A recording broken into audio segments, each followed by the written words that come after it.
Ya dije que lo del viaje de Rusia no tenía nada que ver con la situación interna griega. Y la prueba está en que después de haber amenazado y decir tantas tonterías y chulerías Tsipras, como que estaba descubriendo que no, que Europa no era el centro del mundo, que ya estaba en otras partes, pues después se limitó a lo que se sabía que iba a hacer, un acuerdo sobre el gaseoducto que pase por Turquía. ¡Ojo! Que tenemos hoy a José María. Los acontecimientos en Turquía se han precipitado de tal manera, está tan deteriorada, que incluso el proyecto ruso del gaseoducto a través de Turquía del sur está en entredicho, no está seguro. Por tanto, tampoco está muy seguro la participación de Grecia en ese gasoducto, que es lo que ha firmado en Moscú Tsipras. Nada sustitutivo al mercado de la Unión Europea ni al club político de la Unión Europea. Nada de eso. Por eso voy a dar paso a José María para que nos informe desde Varsovia, como siempre ha hecho, digo, con la precisión y exactitud con la que siempre ha hecho, porque desde que él lo tenemos de corresponsal hacia los países del este todavía no se ha equivocado nunca en sus análisis, que nos diga cómo está la situación en Turquía con relación al problema de Rusia, qué medidas preventivas puede estar tomando Rusia en el caso que lo de Turquía se vuelva inestable e inseguro, y qué efectos puede tener negativos o positivos sobre Grecia la situación en Turquía. Por tanto, te escucho, José María, lo que puedas hoy informar a nuestros amigos. Así que adelante, José María. Muy bien, don Antonio, muchísimas gracias, sobre todo por sus palabras y por la confianza que deposita usted en mí, y sobre todo por mi intención de ayudar a comprender la verdad que es sistemáticamente ocultada por los medios de comunicación. Entonces, con modestia, pero sin modestia también, como ya ha dicho usted que todavía no me he equivocado, espero no ser la primera vez que me equivoque en esta. Y aquí tengo que arriesgarme porque, claro, he seleccionado unas noticias que están por separadas, pero que juntas nos dan esa fotografía de alto riesgo, tanto para Rusia como para Grecia como para Turquía, de no poder llevar a cabo el gasoducto que surtiría a Europa de gas. Entonces, la primera noticia que debemos analizar, y para mí es la gran noticia del día, es la noticia de que Rusia construirá 2 nuevas vías de gasoducto a Alemania por el mar Báltico. Y como usted ha dicho, tenemos que averiguar por qué. Esto es una cosa muy nueva, no había publicitado, no era público esta intención. Entonces, claro, indagando, he leído que el resultado de las elecciones en Turquía ha sido tan sumamente malo para Erdogan que es muy posible que pierda el poder y que salga del gobierno. Como lo que ha firmado Erdogan, tanto Erdogan como Tsipras con Moscú, con Putin, son memorándums, no son todavía contratos ni acuerdos. Memorándum, recordemos que no es vinculante legalmente, simplemente vinculante éticamente. Entonces, ¿qué ocurre? Que en Turquía, hace muy poquito... Bueno, te interrumpo, como sí, jurista, claro. Es decir, que los memorándum internacionales, los que no son simplemente un acta recordatoria de la conversación, el alcance mayor que puede tener un memorándum es lo que se conoce aquí en la vida privada como una carta de intenciones. Efectivamente. Pues las 2 cartas de intenciones que han firmado Putin, tanto con Erdogan como con Tsipras, como usted acaba de decir, no son vinculantes y dependen de su cierre o su formalización legal, depende de acuerdos, digamos, más ajustados a derecho. Bien, lo que ha ocurrido en Turquía es que ha habido unas elecciones en las que Erdogan pensaba que iba a tener tal cantidad de votos que iba a poder incluso modificar la Constitución para adquirir plenos poderes. Debemos decir que los escaños totales que tiene Turquía son 550. Entonces, en el legislativo, los que necesitaban para poder modificar la Constitución eran 400 de 550. De esos 400, para poder convocar un referéndum para adoptar ese proyecto nuevo le valían 330. Para tener mayoría serían 276. ¿Qué ocurre? Que ha obtenido 258. Claro. Entonces, no solamente no va a poder llevar a cabo la modificación de la Constitución y convocar un referéndum, sino que además necesita, para poder gobernar, hacer una coalición con alguno de los otros partidos que hay.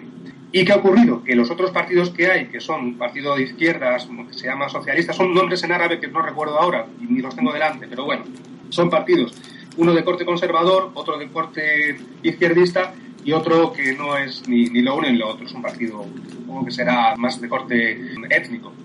Entonces, esos 3 partidos, de momento se han negado a hacer coalición con Erdogan y Erdogan parece ser que según vaya pasando el tiempo tendrá que convocar nuevas elecciones para poder formar gobierno, o todavía no sabemos. Lo que sí está claro es que desde que Erdogan firmó con Putin el acuerdo en febrero de 2014 para realizar el gasoducto, el Turkish Stream, Erdogan ha caído en desgracia a los ojos de Estados Unidos, y Estados Unidos, por debajo de la mesa, está haciendo todo lo posible por quitar a Erdogan de en medio. No solamente eso, es que está la OTAN en Turquía.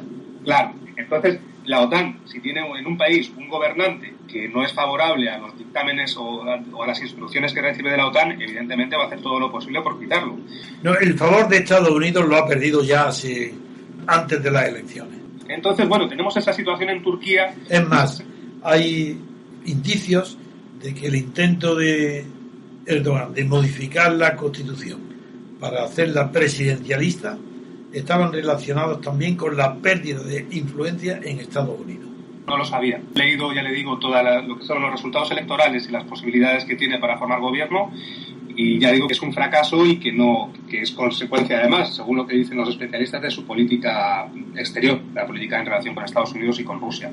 Bien, tenemos esa situación en Turquía que hace difícil, o quizá no, a lo mejor el nuevo gobierno que entre en Turquía continúa adelante con el tema del gasoducto, pero para curarse en salud, Rusia ya ha dicho que va a hacer esos 2 gasoductos a través del Báltico. Es que tiene 2 motivaciones Putin. Una, que sea verdad. Otra, que sea una amenaza a Turquía. Para decir, cuidado, que yo me voy ahí. Para favorecer las condiciones económicas y políticas. Exactamente. Claro, es un juego difícil y es un juego de cartas y que el tiempo nos va a aclarar enseguida. Claro que sí, claro. Es que el tiempo es lo único que nos va a dar, nos va a quitar la razón. Lo bueno es que ya tenemos estas noticias enfrente de nosotros y podemos decir que si falla lo de Turquía, si falla el gasoducto, también sale perjudicado evidentemente Grecia. Eso es evidente. Ese es el tema. Que Grecia, sin el proyecto de Turquía, acaba de firmar esa carta de intenciones para participar con Rusia en el gasoducto turco del sur, claro. Y eso perjudica gravísimamente a Grecia. Efectivamente, porque Grecia, si no se realiza ese gasoducto, dejaría de ingresar un dineral. Claro, pero no hay que olvidarse de que las relaciones turco-griegas siempre son difíciles, porque el conflicto de Chipre no ha sido resuelto nunca de raíz. Por supuesto. Y tanto Grecia y Turquía no creas que tienen unas relaciones fáciles de ninguna manera. Siempre está en potencia la ruptura.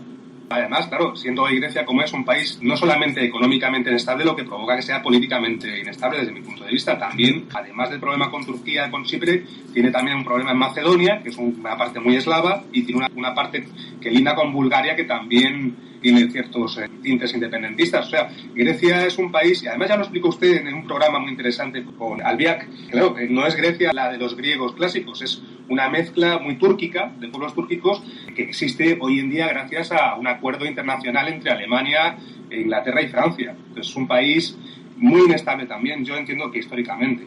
Sí. No me quiero meter en esos temas que no me competen. No, pero sigue lo que estaba haciendo, es muy interesante.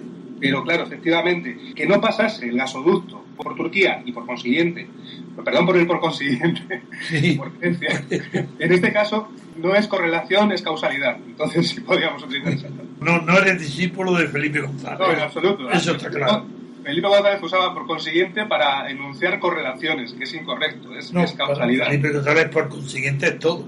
Es todo, enumeraba y decía por consiguiente. Aquí es una causa y un efecto. Por consiguiente, la causa de que el gasoducto no pase por Turquía crea un efecto en Grecia que es malo para la economía de Grecia y que, no destruye, sino elimina la potencialidad de la creación de muchos puestos de trabajo y de ingresos para el gobierno. Hay otra cosa a tener en cuenta. Por lo que le interesa a Rusia es que toda Europa salga de la esfera de influencia de los Estados Unidos. Entonces, claro, si en Grecia, con el dinero de ese gasoducto, no pagase a sus acreedores, tampoco sería tan malo para Rusia, dado que obligaría a hacer otros acuerdos. Esto ya es mucha aventura y es sacar demasiadas conclusiones. No, sobre todo porque es más lejano.